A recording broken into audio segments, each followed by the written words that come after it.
Dear students, in the last lecture we have discussed about the Rutherford's atomic model. In the Rutherford's atomic model, there were some drawbacks. Those drawbacks let us discuss today. Drawbacks of Rutherford's atomic model. In Rutherford's atom model, an electron is revolving around the nucleus, experiencing centripetal force. Therefore, the electron has an accelerated motion. According to classical electromagnetic theory, the electron must radiate energy in the form of electromagnetic wave. As the revolving electron loses energy continuously, it must spiral inwards and eventually fall into the nucleus. Such an atom cannot be stable. So what is main drawback of Rutherford's model? He couldn't explain about the stability of the atom. As he said that electrons are revolving in any orbit of the atom, if electrons are revolving in any orbit, those electrons are considered as accelerated electrons. As they are accelerated electrons, according to the theory of classical electromagnetic theory, the electron must radiate energy in the form of electromagnetic wave. And as they are continuously revolving, they must lose energy, and when they loses complete energy, electron must fall towards the nucleus, so that as they are equal and opposite, means nucleus is positively charged, electrons are negatively charged, so they destroy each other, atom cannot exist. Rutherford's atomic model fails to account for stability of atom and spectrum of radiation emitted. This is what drawback of the Rutherford's model. Next, let us discuss atomic spectrum. Each element has a characteristic spectrum of radiation which it emits. When a gas or vapor in atomic state is excited at low pressure, the emitted radiation has a spectrum which contains certain specific wavelengths. A spectrum of this type is called line emission spectrum. Each spectral line corresponds to particular wavelength of light. Atomic spectrum means whenever a gas atom or a vapor is in the excited state and at a low pressure, those emit radiation. Atoms will emit radiation, and those exhibit a spectrum with some certain specific wavelengths. That spectrum is called as line emission spectrum. It is in the discrete form. They will be visible of some lines with corresponding to some wavelength. Those spectrum is called as line emission spectrum. When a continuous spectrum light from incandescent source is passed through a gas and the transmitted light is analyzed using sperometer, when we analyze that light, we observe some dark lines in spectrum. These dark lines correspond to those wavelengths which are found in the line emission spectrum of gas. This is called line absorption spectrum of gas. Whatever the lines we have observed in the line emission spectrum, those escaped now. Those lines are dark now. That spectrum is called as line absorption spectrum. When a continuous spectrum light from incandescent source is passed through a gas, means again for the gas atom we have allowed the light to pass through it, and when we observe that with the spirometer, we observe some dark lines in the spectrum. Those dark lines were present in the line emission spectrum, but now they are dark. They are absorbed. So such a spectrum is called as line absorption spectrum of gas. Next, spectral series. It is observed that frequencies of light emitted by particular element exhibit some regular pattern. Spacing between lines within certain set decrease in a regular way. Each of these set of lines is called spectral series. Frequency of light emitted by a particular element exhibits some regular pattern. In the spectrum, each element have its specific regular pattern, and there is some spacing between the lines, and that spacing decreases in a regular way. Each time that spacing will decrease with a fixed order. That spectrum is called as, that series is called as spectral series. And it is like this. The lines, they are spacing, there is some space between the lines, and it is in a regular manner. Consider the spectrum of hydrogen, which is simplest atom. Hydrogen is the simplest atom, so let us consider that hydrogen atom. In the visible region, 4 spectral lines are clearly visible. For hydrogen atom, in the visible region, we can see 4 spectral lines. These lines shows regular pattern. This series is called Balmer series. This series is called as This spectral series of hydrogen atom is called as Balmer series. Empirical formula for observed wavelength in Balmer series is 1 by lambda, that is the relation with the lambda wavelength is 1 by lambda is equals to r 1 by 2 square minus 1 by n square. Lambda is the wavelength. Here r is called as Rydberg constant and the value of n varies from 3, 4, 5, 6 and so on. The value of Rydberg constant is 1.097 into 10 raised to 7 per meter, which is a constant. This constant is a Rydberg constant and the value of Rydberg constant is 1.097 into 10 raised to 7 per meter. Other series of hydrogen spectra later found are Lyman, Paschen, Brackett and Pepin series. Initially, we found the hydrogen spectrum that we named that as a Balmer series. Later, again, some series were found. Those are Lyman, Paschen, Brackett and Pepin. Lyman series empirical formula is 1 by lambda is equals to r 1 by 1 square minus 1 by n square, where n varies from 2, 3, 4, so on. Next, Paschen series empirical formula is 1 by lambda is equals to r 1 by 3 square minus 1 by n square, where n varies from, for Paschen the n varies from or when n starts from 4, 5, 6. Next, Brackett series, the empirical formula is given by 1 by lambda is equals to r 1 by 4 square minus 1 by n square, where n varies from 5, 6, 7, so on. Pepin series 1 by lambda is equals to r 1 by pi square minus 1 by n square, and the value of n starts from 6, 7, 8. These are the hydrogen spectral series. These are the empirical formula for Lyman series, Paschen, Brackett and Pepin. The first one is the Balmer series. The Lyman series that is visible in UV region, ultraviolet region, where the Paschen, Brackett, Pepin series are in infrared region. Lyman series is in the ultraviolet region, where Paschen, Brackett, Pepin series are in infrared region. Since frequency nu and wavelength lambda are related, the relation between the frequency and the wavelength is C is equals to nu lambda, or 1 by lambda is equals to nu by C. Balmer serial formula can be written as nu equal to RC 1 by 2 square minus 1 by n square, because the relation with 1 by lambda is nu by C. So in the place of 1 by lambda, if we substitute nu by C, then nu is equals to, send this C to the RHS side, so that nu is equals to RC 1 by 2 square minus 1 by n square. Energy levels. For hydrogen atom, the atomic number is 1, Z is equals to 1. Energy of the electron in nth orbit of hydrogen atom is En is equals to minus 1 by n square, m e raised to 4, 8 h square epsilon naught square. When we substitute the value of mass, E charge, then Planck's constant, epsilon naught, the permittivity, when we substitute all the values here, we get minus 13.6 by n square electron volt.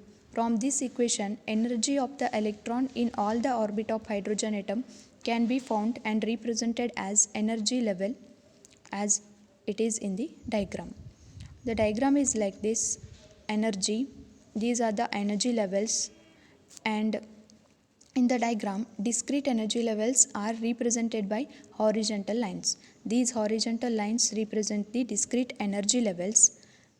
The electron transition are shown by vertical lines. Lowest energy level correspond to n equal to 1, and as the orbit number increases, energy of the electron increases, but energy difference between the orbit decreases.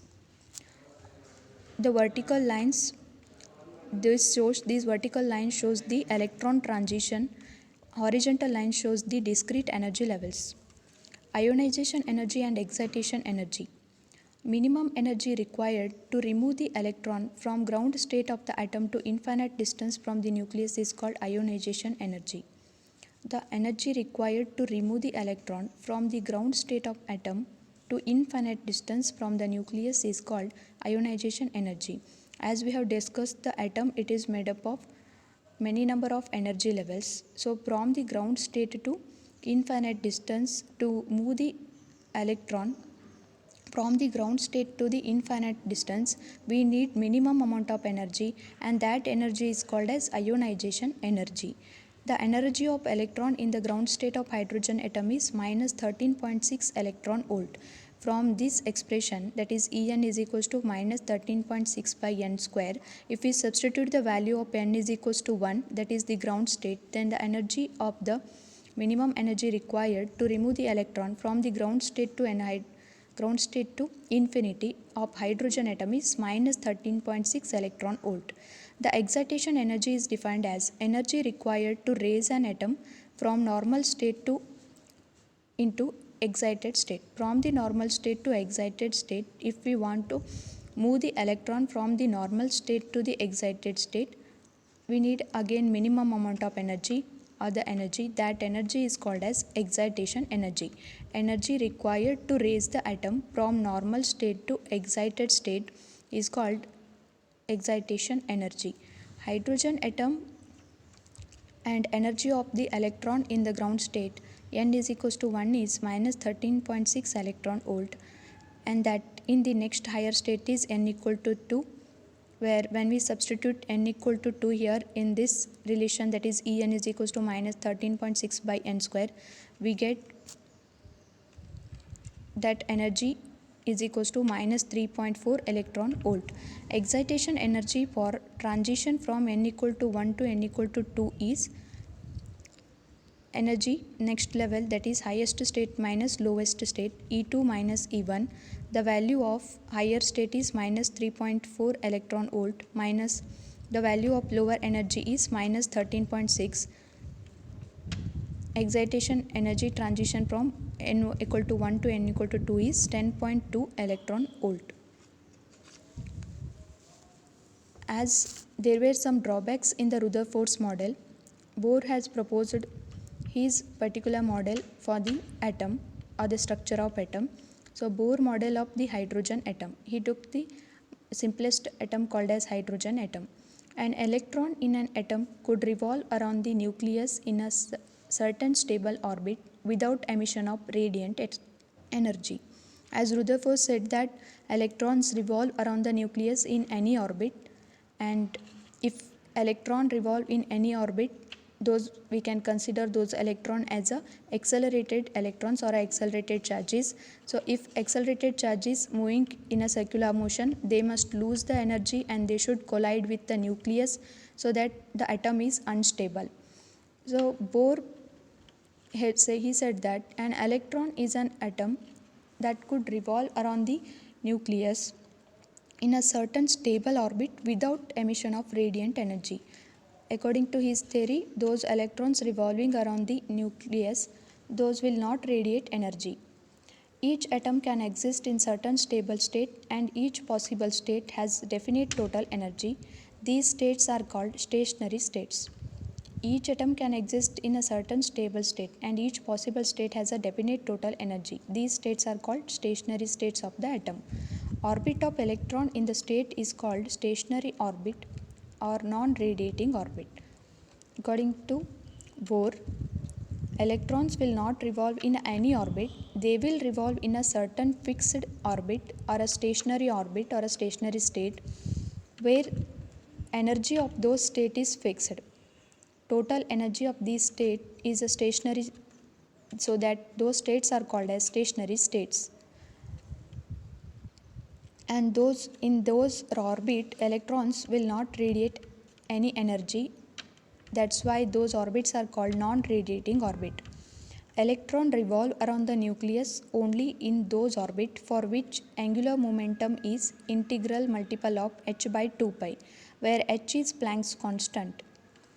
electron revolve around the nucleus only in those orbits for which angular momentum is integral multiple of h by 2 pi. According to Bohr, as the electrons are revolving in non-radiating orbit, the angular momentum of those orbit is given by integral multiple of h by 2 pi. So L is equals to n h by 2 pi, where n is 1, 2, 3. Integral multiple means the value of n should be 1, 2, 3 integers. An electron can make a transition from stationary orbit of higher energy to stationary orbit of lower energy. In this process, photon is emitted having equal and as the energy difference between initial and final states. As the electrons are in a several fixed orbit, electron make a transition from stationary orbit of higher energy to stationary orbit of lower energy. As here we are discussed in the first postulate, the orbits have certain fixed amount of energy. So the electrons in the during the transition, they may make a transition from higher energy level to the lower energy level. In this process, photon is emitted having equal amount of energy difference between initial and final state. The higher energy level minus lower energy level, whatever the energy amount of energy it is releasing, that is in the form of photon. That photon also carry the same amount of energy. If nu is frequency of the photon emitted when electron make transition from higher energy state to lower energy state, then h nu is equals to E2 minus E1. H nu is what is the form of energy, E is equals to h nu. That energy h nu is given by the energy of higher transition level minus energy of lower transition level. H nu is equals to E2 minus E1.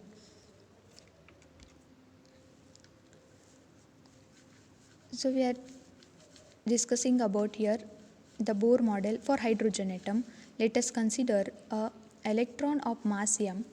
To derive the expression for radii of stationary orbit, the radii of stationary stationary orbits are the orbits in which electrons are revolving around the nucleus, in which those electrons will not radiate the energy. Consider an electron of mass m and charge E revolving around the nucleus of charge Ze. Electrons are revolving around the nucleus in a certain fixed orbit. Their mass is small m and charge is minus E. Those are revolving around the nucleus whose charge is plus Ze and the radius is r. They are revolving around the nucleus with a fixed radius, that is r, with an orbital velocity v. Electrons are revolving with orbital velocity v, where Z is atomic number. Electrostatic force of attraction experienced by the electron because of nucleus is F is equals to 1 by 4 pi epsilon naught Ze, that is charge of the nucleus, into E, charge of the electron, divided by r square. Distance between the electron and the nucleus is equals to 1 by 4 pi epsilon naught Ze square by r square. The centripetal force acting on the electron is mv square by r. As the electrons are revolving around the nucleus in a circular motion, they must need a force called as centripetal force. That centripetal force that is provided by this electrostatic force, and the expression for centripetal force is mv square by r. M mass of the electron, v orbital velocity of the electron, r distance between the nucleus and the electron. According to Bohr postulate, centripetal force is provided by electrostatic force of attraction on the electron because of the nucleus. This centripetal force is provided by this electrostatic force.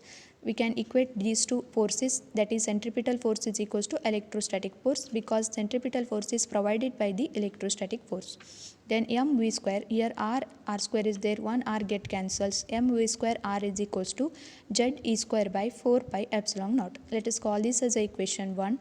According to Bohr's theory, angular momentum of the electron for nth orbit is mvr is equals to nh by 2 pi.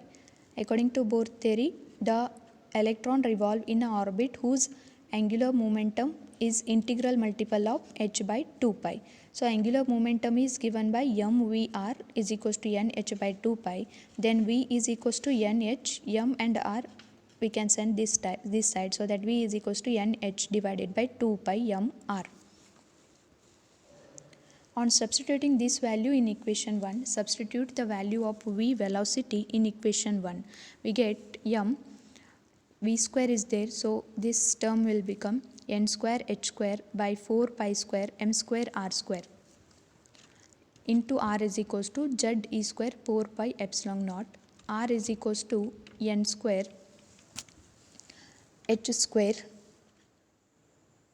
Here r is there, r square is there, one r and r get cancelled, so in the denominator we have a r term, we can send this side, so that r is equals to m n square h square divided by 4 pi n square h square epsilon naught pi m z e square.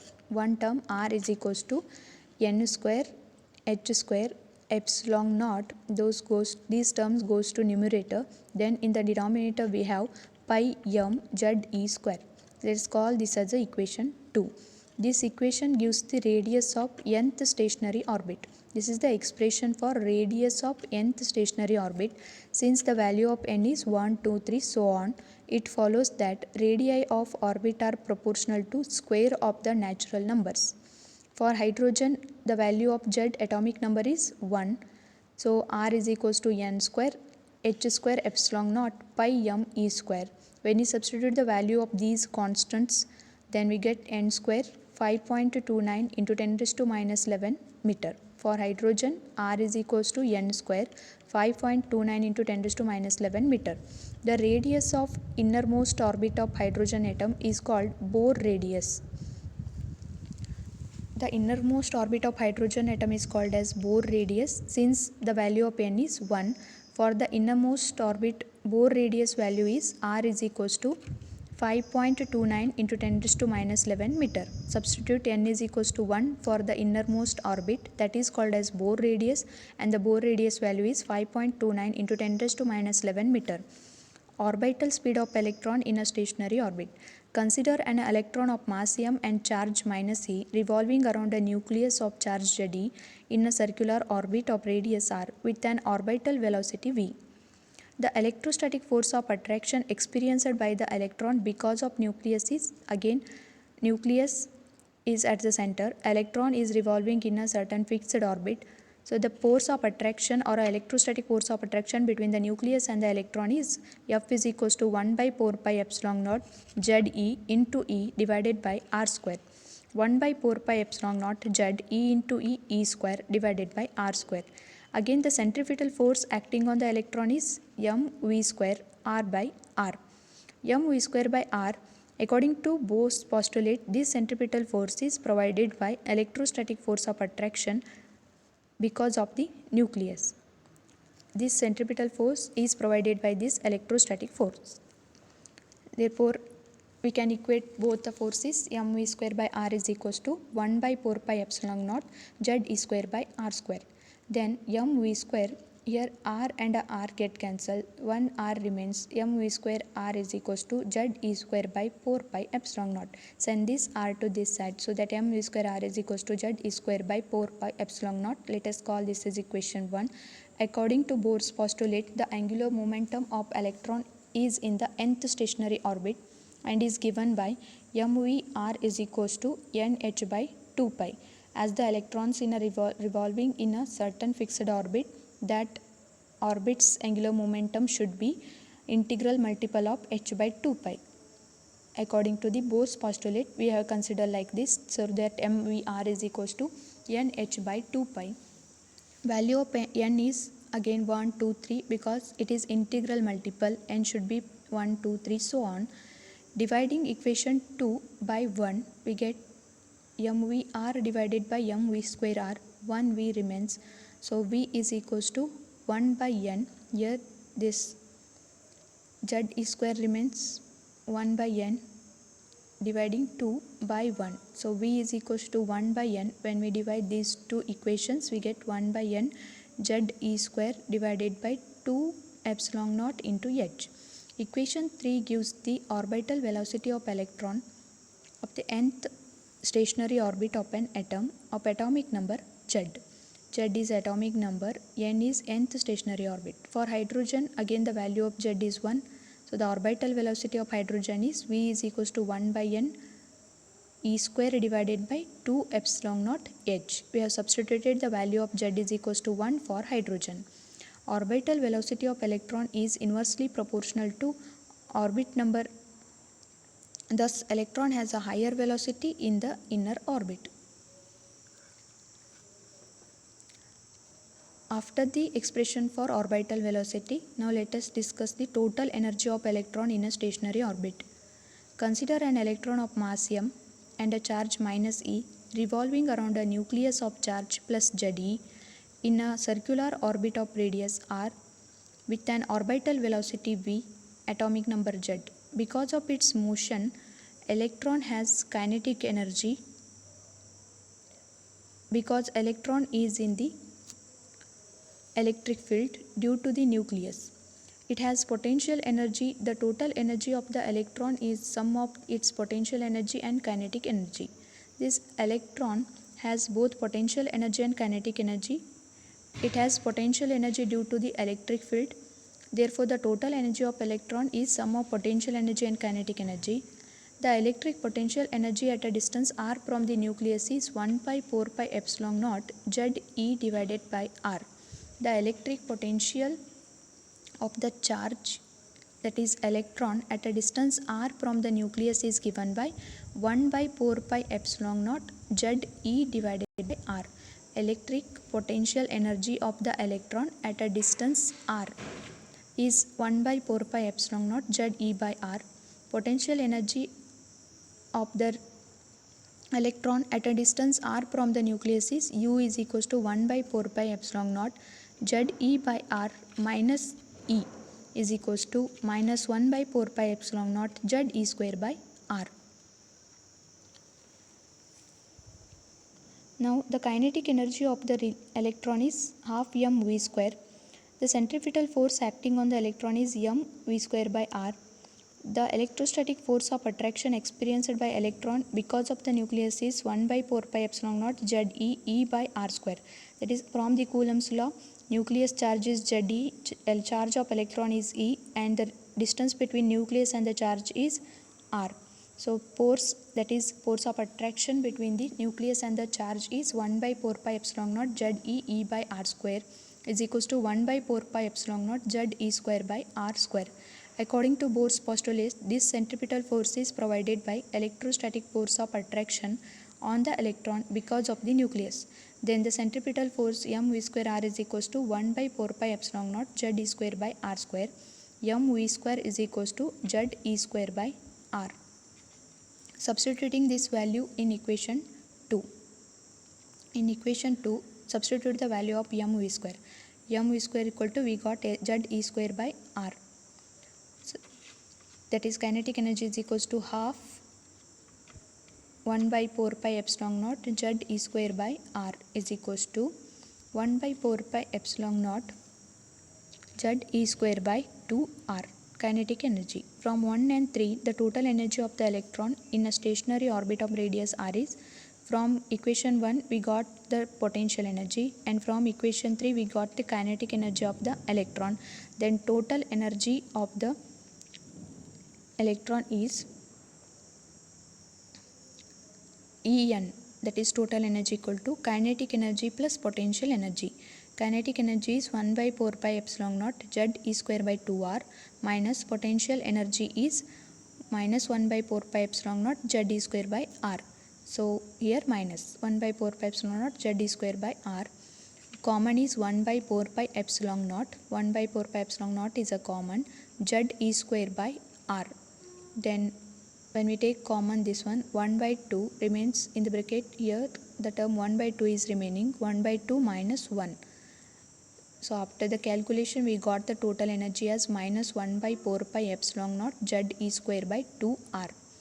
The expression for radius of the orbit is, we have already found the expression for radius, that is r is equals to n square h square epsilon naught pi m Ze square. On substituting the value of r in equation 4, here in the place of r substitute the radius expression. So energy E is equals to minus 1 by 4 pi epsilon naught Ze square by 2. Value of r is, this is reciprocal because it is in the denominator. So reciprocal of this is pi m Ze square divided by n square h square epsilon naught. Then energy E is equals to minus 1 by n square m z square z into z square into e square e raised to 4 divided by 4 into 2 8 h square epsilon naught square. This expression gives the total energy of electron in the nth stationary orbit of hydrogen-like atom. For hydrogen, the value of Z is again 1. So substitute Z value here, Z equal to 1. Energy is equals to minus 1 by n square m e square divided by 8 h square epsilon naught square. And E is equals to minus 1 by n square. The value of this, the whole term is 13.6 electron volt. So the energy of hydrogen atom is E is equals to minus 13.6 by n square electron volt. Next, again, the next scientist is de Broglie. He gave some explanation for Bohr's postulate, Bohr's second postulate. That is, according to second postulate of Bohr atom model, the angular momentum of electron revolving around the nucleus is quantized, and it has value equal to integral multiple of h by 2 pi. We have already discussed this postulate, that whether if the electron is revolving in an orbit around the nucleus, that should be non-radiating, and the angular momentum of that orbit should be integral multiple of h by 2 pi. That is, L is equals to n h by 2 pi, where the value of n is 1, 2, 3, so on. But de Broglie said that, he explained like this: for an electron moving in the nth circular orbit of radius Rn with speed Vn, total distance travelled is equals to circumference of the orbit. For electron that is moving in the nth circular orbit, and the radius of that nth circular orbit is Rn, it is moving with the speed Vn. Total distance travelled is equal to circumference of that orbit. As it is moving in the circular orbit, circumference of the circle we consider that as a 2 pi Rn, because the radius of nth orbit is Rn. 2 pi r, in the place of r we have substituted Rn. For permissible orbit, 2 pi Rn is equals to n times of lambda. The wavelength is 2 pi Rn, circumference is equals to n times of lambda, where again the value is 1, 2, 3, so on. For de Broglie wave, the wavelength is defined like this, that is, lambda is equals to h divided by p, and h is divided by p is momentum, mass into velocity, where here velocity is velocity of the nth orbit. So lambda is equals to h divided by m into Vn,